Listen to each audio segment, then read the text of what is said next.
Does it still live up to the hype? Honestly.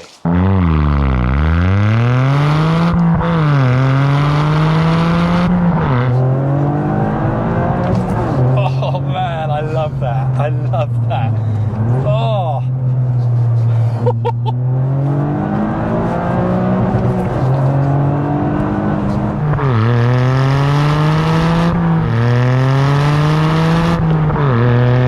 What is going on, everybody? Welcome to Stef ABtv. This is the GR Yaris. This is a 1.6 three-cylinder engine producing 260 bhp. But as you can see, this is no ordinary Yaris. First of all, it looks sensational. And one of the things that I've been quite intrigued about, because this car is very much on the potential want list for me. And the GR Yaris has been a car that has been overhyped, myself included. I drove it, I loved it. Everyone's like, wow, wow, wow, wow, wow. However, Johnny, who I'm going to introduce you to shortly, actually owns this car. He's had it for 6 months, and I want to know, is he still in love with this car post the honeymoon experience? And we'll get a bit of an ownership review, as well as talk about what mods he's got. Right, so, Johnny, mate, welcome, first of all, Hello. to the driveway. I was going to say, it's nice to be here. Mate, it's nice to have this on the driveway. What a car.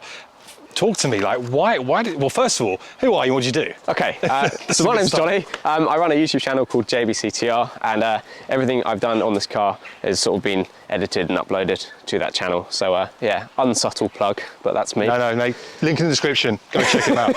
So you've had this now for what? About 6 months. About 6 yeah, months. It's just had its checkup. And you didn't buy it like this, did you?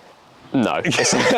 So unfortunately, the GR Yaris, well not unfortunately, the GR Yaris is sort of like hand built in Japan. Yeah. And because of that, they had to sort of limit the amount of colours they could offer it in, well, just so they could actually pump them out. So you could only really buy this in white, black or red. Yeah.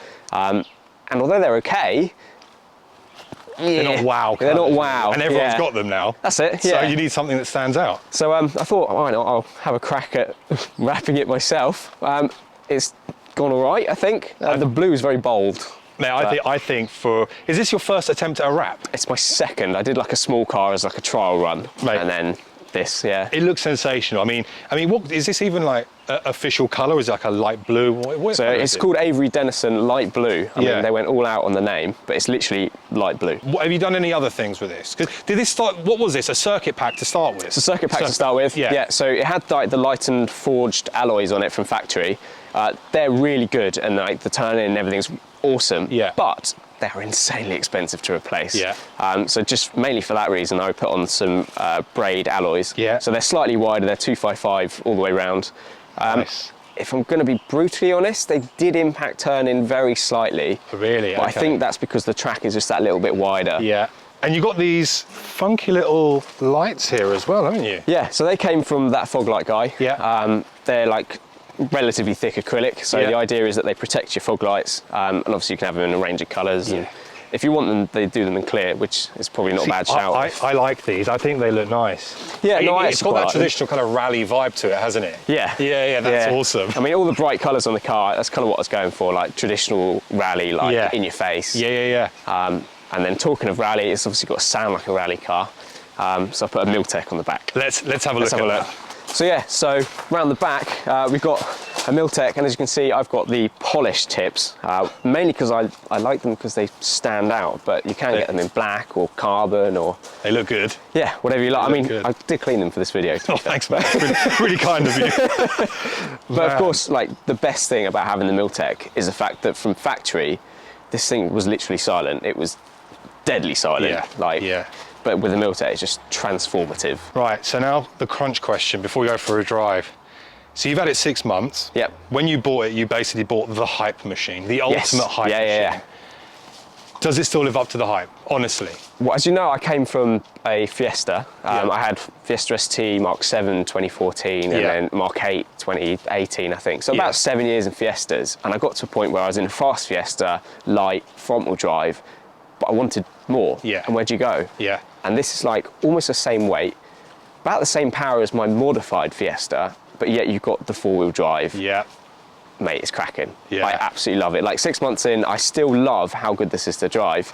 And if you hadn't guessed, I also quite like working on this because I've spent just as much time pulling it apart as I have driving it. And that's impressive. And we'll continue that discussion in a sec.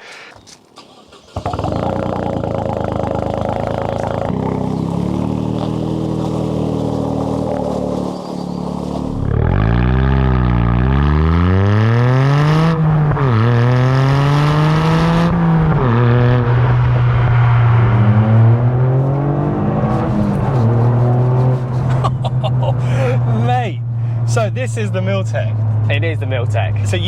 So first of all, we need to do a bit of explaining. In fact, do another little second gear pull because that sounds really, really good. Listen to this, guys.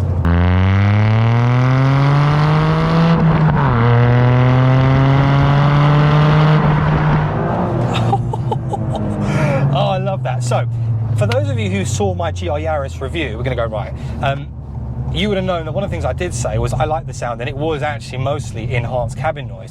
However, you don't have that in this, do you? No, I've upgraded the stereo. Yeah. So the stereo is a bit nicer. Yeah. But in doing that, I've then removed like the sound cancelling and the fake noise and all that kind of stuff. So what we're hearing effectively right now is just pure Miltech exhaust. Yeah, exactly. Yeah, a bit of induction. Yeah. If you open the window, the stock induction is actually pretty tasty as well, to be fair. Check.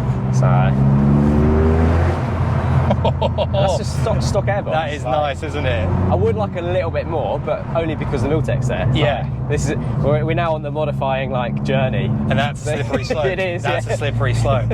So, in terms of kind of your ownership of this, then, mate. Yeah. So you've had it 6 months. You still love it. Yes. Like, what's your favourite things about it? And I guess, have you got anything that you dislike about it? One of my favourite things is, quite clearly the drivability. Yeah. The suspension is just. It's set up so well. I would love to lower it because it just looks so good when it's lowered. But the way it rides, you can just hit any bump or pothole, and A, it floats over it, but B, you don't even need to let off. Yeah. It just sort of soaks it up, and it's insane. I genuinely don't know how they've done it. I would agree with you on that. And that was one of the biggest things that I was so pleased and I enjoyed most about this car. Yeah. Because these roads, they're not the most perfect surface roads. They're quite undulating. There's quite a few bumps in here. That's it. But this car, wafting is probably not the right word, but it almost, like I say, it just floats, doesn't it? Yeah, that's but it's not it floats so much that you've got so much body roll that it just becomes undrivable. And I think that's such a good thing that they've done with this. And the different modes, isn't it? So you've got sport mode is 30% front, 70 rear. That's it. Track is 50-50. Yeah. And then normal is 70-30. 60-40. 60-40, so Yeah. normal front wheel drive. Yeah. And the track is where it's at though, isn't it? Track is where it's at, and I think that most people consider sport to be the most fun. 'Cause Yeah. obviously you've got 70% rear wheel bias. Yeah. But in my 6 months of ownership, I found that sport, it's great if you want to do massive slides and all that kind of stuff, but realistically you can't do that. No. Whereas track, it gives you that sort of little bit of skittish at the back if you want to. You can get a little slide on, Yeah. but it's also so controllable. Yeah. I just think that's where it's at.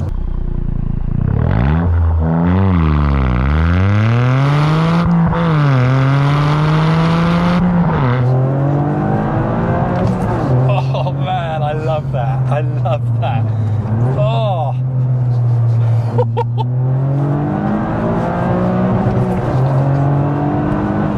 Mate, this pulls, doesn't it? It chugs as well. Like a train, yeah. So I'm going to dig a little deeper now because all the stuff we're talking about is your natural. I've just got in a GR Yaris and I love it because that's what this car does to you. Yes, yeah. 6 months down the line, are there things that you don't like about this car? Because you would have had time to really understand it. Yeah. It's going to hark back to what people knew at the beginning, actually, is the seats. They are some of the nicest seats I've sat in. They're so comfortable. Agreed. But I don't know if you can pick it up on the camera. Yeah. We're both sat so high. Here we are. The driver's seat is adjustable. Yeah. But I'm slammed at the moment, Yeah. which, as you can see, is not. Whereas I'm kind of there's two fingers. Oh, that's a bit rude. there's a little gap here, basically for my headroom. The speakers out of the box are really not great, I must admit. I think maybe that's a personal thing. There's loads of owners of these who just say they're fine. Yeah. But I just really couldn't get on with them. So I've upgraded them. And having done that upgrade, I've worked out that actually Toyota have done some really clever stuff with the stereo. Yeah. So the speakers, the actual hardware, are really quite cheap. They're super light. They're made of paper, as you'd expect, really. Yeah. But they've done some fantastic work within the head unit to get the absolute most out of those relatively poor hardware that they've got. Yeah. So actually putting an aftermarket system in, unfortunately, you need a digital signal processor to kind of remove all that technical genius that they've done, because it doesn't suit the new speakers. Yeah, of course. So it's, I mean, we're getting a bit technical there, but it's kind of an example of how well Toyota have done with their engineering, but from a sort of audiophile perspective, it doesn't quite hit the mark. I do commute in it, and my wallet has not been emptied, so I'm pretty sure if you're just not driving like we are now, you're going to hit like mid-30s, 40s, possibly. And that's it's fine, point, isn't it? Yeah, I mean, it's not a heavy car, which is one of the reasons why it's such a good car. Yeah. It's only got 1,200 kilos to lump around. Yeah. So I think it would actually be quite difficult to make this a gas guzzler, purely because there's no weight. There's nothing to it, really, is it? Yeah. So, mate, I guess final thoughts then on the GR Yaris from an owner's perspective. Yeah. Is there anything people should watch out for when buying these, or anything that you think actually was oversold when you heard about it, which is under delivering now, or is it just that good? No, I mean, literally from a driver's perspective, they've absolutely nailed it, which I think kind of makes performance mods quite difficult, if that's your bag. Yeah. It is out of the box, like just pretty much bang on. Yeah. There's a few comfort things that need to be changed that we've spoken about. So the exhaust is almost a must because it's silent at the factory. Yeah. The sound system is probably my second favourite mod, just because I use it all the time. But other than that, like, out of the box, like, they genuinely nailed it. They really have. Amazing. Well, mate, first of all, thank you so much for coming down, because I really wanted to get somebody who has driven the car longer than a couple of days to really put through across on camera what it's really like to own one of these, and I really hope we've captured that. If you want to see more on the GR Yaris, in fact more, like, you got Fiesta ST content as well on your channel, make sure to check out Johnny's channel. I'll leave it in the description below. Mate, thank you so much for coming along, and of course thank you so much to you guys for watching and subscribing. So if you did like this video, please leave a thumbs up. Comments are always welcome, and I'll see you all very soon on the next one. Take care, guys. Goodbye. Bye.